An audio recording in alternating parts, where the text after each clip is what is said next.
है और वो अन्यायी लोग। महादेव जी, मैं आपके पास दोबारा आता हूं। जो बात आप कर रहे हैं, काजी सैयद अनस अली साहब हमारे साथ में हैं।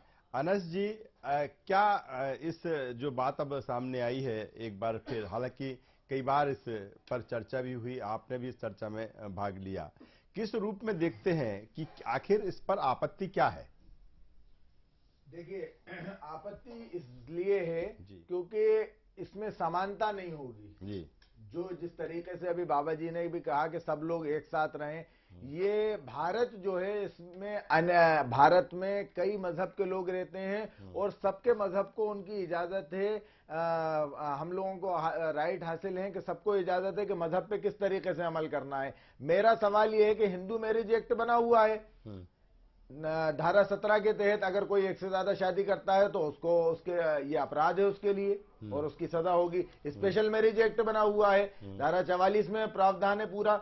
मेरा सिर्फ इतना कहना है कि मुसलमान अगर 2 शादी या 3 शादी करने की बात करते हैं, मुसलमानों के लिए संविधान ने इजाजत दी है, तो हम किसी बेटी को, किसी बहू को बिन बिहाय नहीं रखते, बगैर शादी के नहीं रखना चाहते, हम उसको मान सम्मान के साथ रखना चाहते हैं। मेरा सवाल है, आप अपने दिल पे हाथ रख के ये कहिए कि अगर किसी की बेटी है और उसकी तलाक हो जाती है या उसका शोहर मर जाता है, वो बेवा औरत है, तो उसका क्या होगा, मुआशरे में क्या बनेगा? उसको एक सम्मान की निगाह से, गुपचुप वाला मामला इस्लाम के अंदर नहीं है कि खामोशी से रख लिया। अब आप जो है पूरे मुआशरे के अंदर, सोसाइटी के अंदर उसको एक इज्जत के साथ उसको ये मुकाम देना है कि तुम बीवी हो, तुम्हें ये मुकाम हासिल है। दूसरी बात, मेरा ये कहना है कि आप ट्राइबल की बात कर रहे हैं, आदिवासियों की बात कर रहे हैं।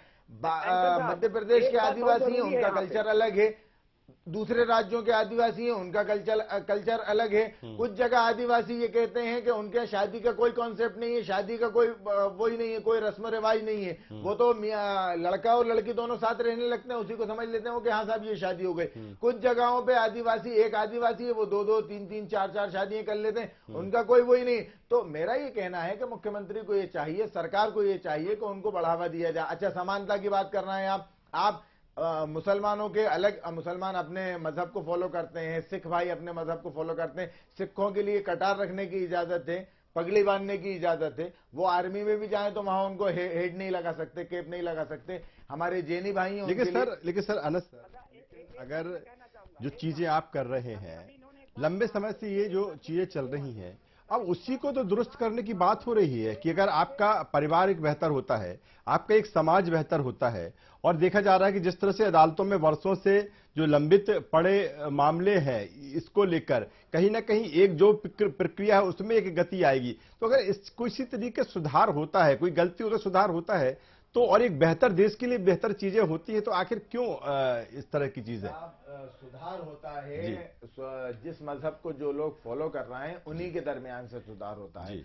मेरा सीधा सीधा सवाल ये है कि आपको इतनी फिक्र है जितनी आपने इस पे, तो फिर आप मेरे सवाल का जवाब दीजिए ना कि जिन बच्चियों की तलाक हो गई वो कहां जाएंगी, मेरे सवाल का जवाब दी। इतनी आपको आदिवासियों का, अच्छा आप रेशो उठा के देखिए, आपने शादी का तो आपने कह दिया, आप रेशो उठा के देखिए कि कितनी ज्यादा बुराइयां आदिवासियों में शराब की वजह से आ रही है। आप शराब के लाइसेंस कैंसिल क्यों नहीं कर रहे?